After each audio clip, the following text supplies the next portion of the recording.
Salut, tu écoutes Cartes au trésor, le podcast qui décortique l'univers des cartes pour les rendre accessibles à tous.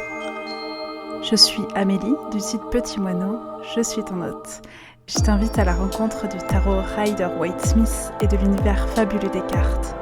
On reprend ensemble les bases, pas à pas, pour t'approprier cet outil formidable de manière simple, fun, avec une pointe de pop culture et d'autres trucs geeks. Alors, let's go!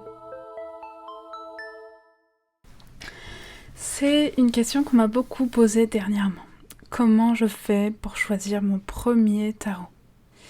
Si la pratique du tarot te fait peut-être pas peur, le choix de ton premier jeu, c'est quelque chose. Et c'est vrai qu'il y a quelque chose de vertigineux à choisir son premier tarot.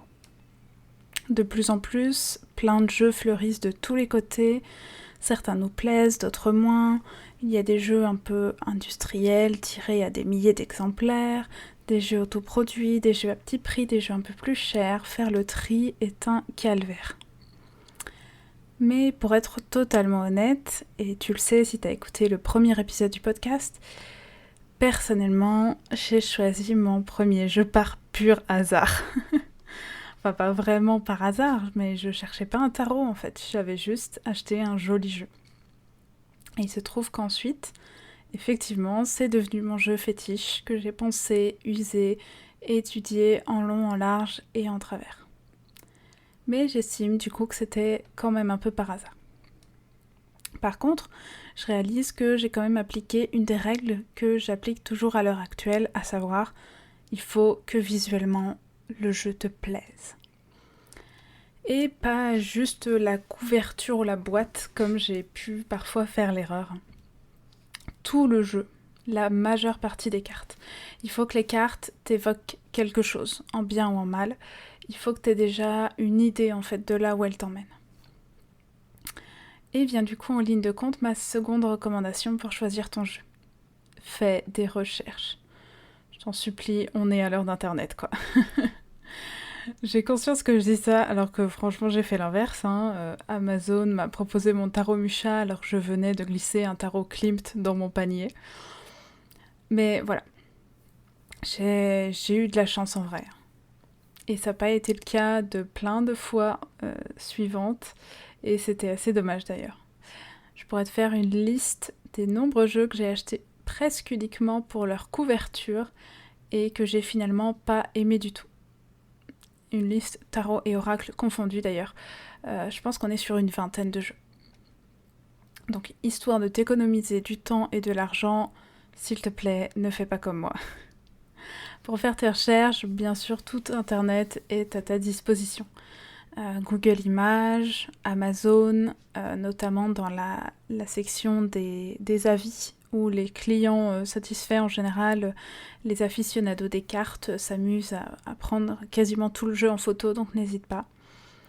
Et puis en français, tu as bien sûr le site Graines d'Éden, je mettrai le lien dans la description de l'épisode, qui est une fabuleuse mine d'or pour les jeux, en tout cas les plus connus.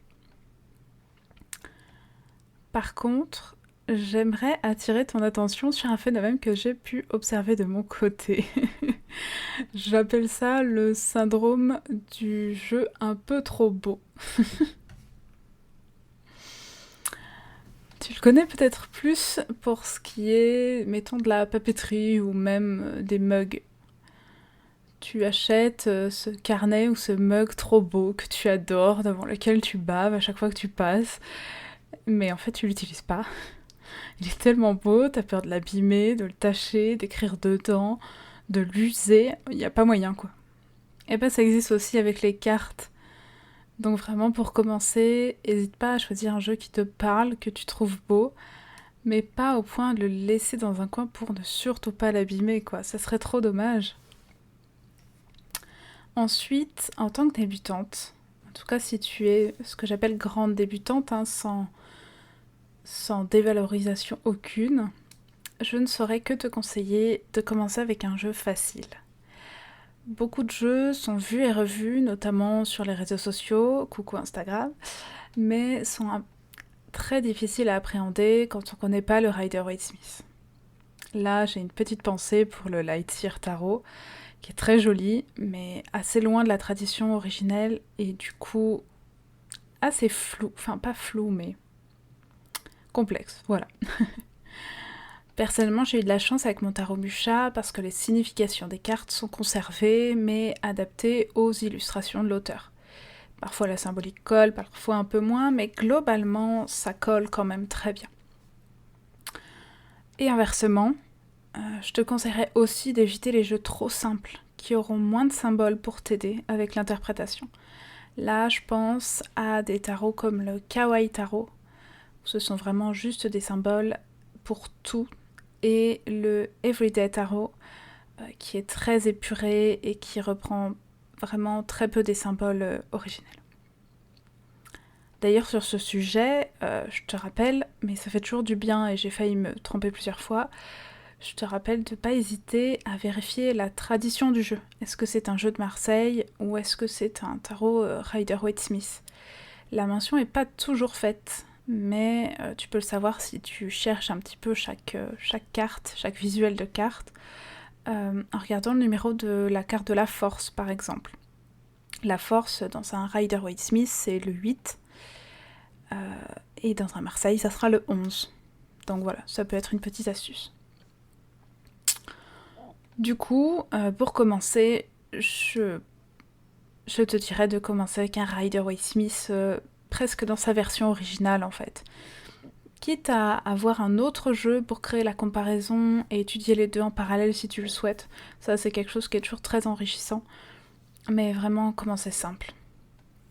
Au final, le but c'est vraiment de te simplifier l'apprentissage et la manipulation de ton jeu, de ne pas te fermer à certaines interprétations, et aussi de t'éviter de te retrouver face à un jeu obscur qui te parle pas et que tu n'utiliseras pas du tout. Enfin, j'aimerais attirer ton attention sur un point. Peut-être ça arrive, on ne sait pas, peut-être que ton premier jeu sera pas terrible. Et c'est pas grave, ça arrive. J'aime bien comparer les cartes aux relations. La première est pas forcément folle. Par contre, ce qui est bien, c'est qu'elle va te permettre de savoir ce que tu veux, ce que tu ne veux pas, et d'affiner ton prochain choix. Par exemple, dans mon cas, je suis assez créative, et un des deuxièmes tarots que j'ai acheté, si ce n'est le deuxième, c'est le tarot du funambule, qui est un très joli tarot fait à l'aquarelle qui me plaisait beaucoup. Sauf que d'une, les cartes n'ont pas de personnages, ce sont des animaux, et la symbolique du Rider-Waite-Smith est quasi inexistante. J'ai fini par m'en séparer parce qu'en fait, il y a une seule de mes règles qui était respectée, je le trouvais très joli. Mais il me parlait pas du tout, vraiment, j'ai essayé, j'ai tiré des cartes et tiré des cartes. Je voyais juste des très jolis animaux peints à l'aquarelle. Mais du coup, depuis, je sais mieux ce que je veux.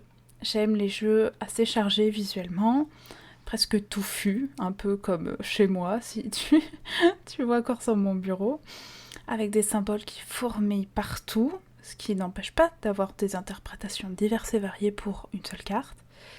J'aime pas les jeux épurés. Voilà, c'est mes goûts. C'est à ma propre appréciation. Du coup, à toi de voir avec la tienne, bien entendu. Dans tous les cas, que tu aies déjà ton jeu, ton premier jeu ou pas, je t'invite au challenge Easy Tarot. Easy Tarot, c'est un challenge que j'ai créé sur 3 jours pour découvrir son jeu facilement et sans prise de tête. Tu commences à me connaître, moi la prise de tête, ça dégage très vite. Donc le but c'est vraiment d'arrêter de regarder ton tarot qui prend la poussière et avec lequel tu n'arrives pas à te dépatouiller, et justement de le regarder, de commencer à l'appréhender en fait. Sans avoir besoin d'un livret, sans avoir besoin d'interprétation, de déjà ressentir en fait, de laisser parler ton intuition. Voilà, ça se passe sur 3 jours, n'hésite pas à t'inscrire, je mettrai le lien dans la description de l'épisode.